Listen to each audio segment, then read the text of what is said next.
We're nearing the end of our off-season outlook series for the Ontario Hockey League, and now we're at the Oshawa Generals, who made it to their second straight OHL championship, only to be denied again by the London Knights, this time in 5 games as opposed to 4. So a slight improvement, but still, what a remarkable ride it's been these last 2 seasons for the Oshawa Generals, with the likes of Beckett Seneca, Colby Barlow, Callum Ritchie, and then with Jacob Oster in net. This team has been built quite solidly, but now approaching that cycle in junior hockey where they go into a bit of a rebuild, and we'll see how long that lasts. But let's look at their last playoff record.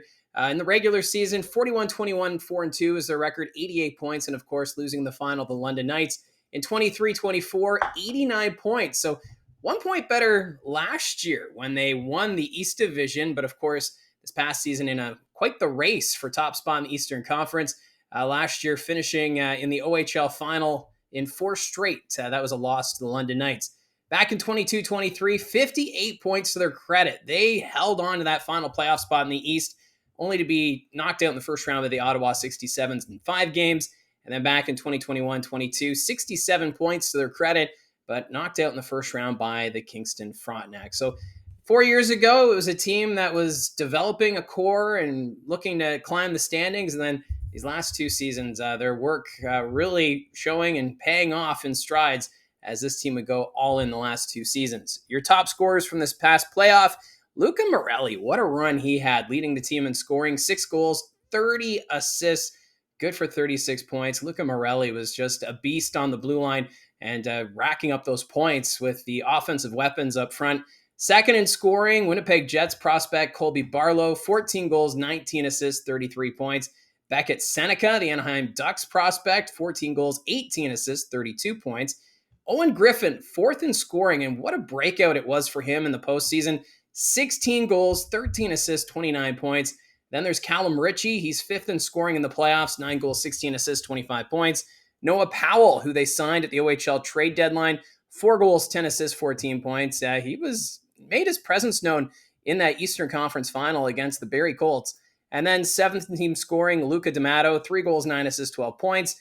Andrew Gibson, who they acquired at the OHL trade deadline from the Sioux, he was 8th in scoring, 8 goals, 2 assists, 10 points. And then Luke Torrance, 9th in scoring, 5 goals, 3 assists, 8 points. And rounding out the top 10 in scoring was Lori Sinovari, 8 assists, no goals. Kind of surprised by that because every time I noticed he was on the ice, he made his presence known. So I'm kind of surprised. No goals to his credit in the postseason, but still 8 points in the playoffs for the Oshawa Generals. Now, looking at their first overall pick from the 2025 OHL Priority Selection, they had the 16th overall selection, and they went with Sam Roberts, who is the son of Gary Roberts. 14 goals, 23 assists, 37 points, and 33 games of work with the Toronto Junior Canadiens. Roberts is going to make his presence known with this Oshawa Generals for the next couple of seasons. Expect him maybe be bottom 6, maybe put him on the third line going into next season, and then just let him grow from there as this team goes through the process of the 25-26 season.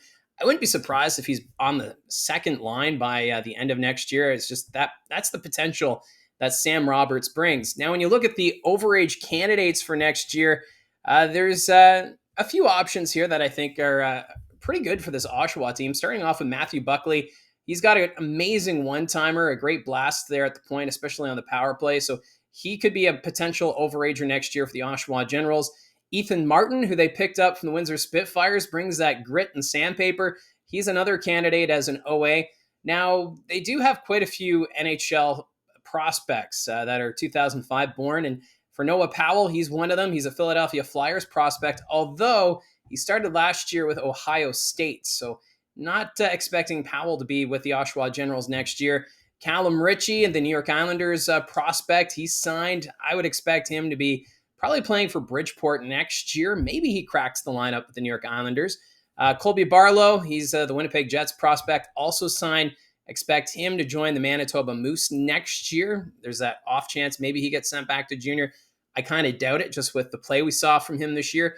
Luca Morelli, 2005 born defenseman, but also a Columbus Blue Jackets prospect. I don't expect to see him back with the Generals. He'll probably graduate. But Zachary Sandu, they picked him up at the trade deadline in 2024 from the Guelph Storm. he's been a steady presence on the blue line. So a great overage candidate for the Oshawa Generals next season. Andrew Gibson, he's also a 2005 born Nashville Predators prospect. He's also signed. Don't expect to see him back with Oshawa next year. And then in goal, they have Hayden Sabrin listed on their roster. 2005 born, but he hasn't played any regular season games with Oshawa since being drafted. Last year appeared with the Mississauga Chargers of the OJHL. I guess they could take a chance with Sabrin, but I think Gravel is probably the goaltender of their future that they're going to want to invest more in. But they do have that option of Hayden Sabrin.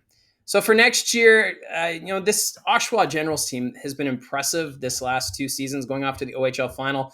But you got to figure with the graduating players, this team will likely take a step back.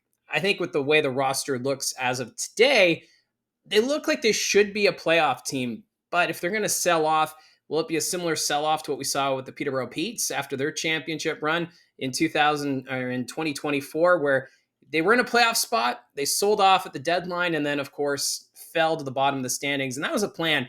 They wanted to get those high draft picks. So do the Oshawa Generals take that same approach? Because Beckett Seneca, there's no guarantee that he comes back next year with the Anaheim Ducks.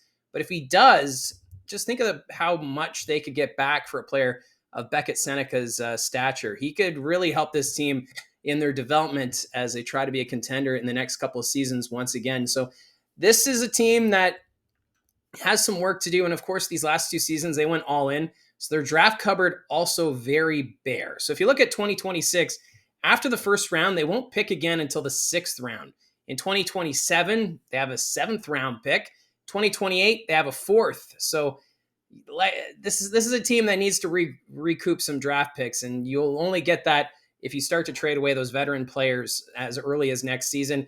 They might do some moves during this offseason, but maybe they'll play the patient game here, see what the roster looks like, who comes back from their NHL camps, and then make your decisions from there. So for the Oshawa Generals, they are a team that looks to be going into either a rebuild or a retool situation here, and then they'll come back in the next couple of years once they're back into that contender status if they build things properly. But what we've seen with the Oshawa Generals these last few seasons, they've got a plan in place, and they know how to make it work. So Oshawa, that amazing 2 seasons. It's too bad they didn't win a championship in either 24 or 25, but the future looking bright. This is an organization that just signed that arena extension lease with the city of Oshawa. They are committed to the city of Oshawa, and once they get those arena upgrades, this is a team, hopefully, they can be competitive at the same time as a Memorial Cup year. So time will tell, but still quite amazing what this team has done these last couple of seasons. And we'll see what's in store starting next year as they go into a bit of a retool or a rebuild. So let me know in the comments below if you're a Generals fan. What are your thoughts going into next season? Do you think this team has what it takes to make the playoffs next year? Or are you okay if this team maybe misses the playoffs and gets one of those top draft picks in the 2027 OHL priority selection? Let me know in the comments section below. Don't forget to hit like and subscribe, and we'll talk to you again soon.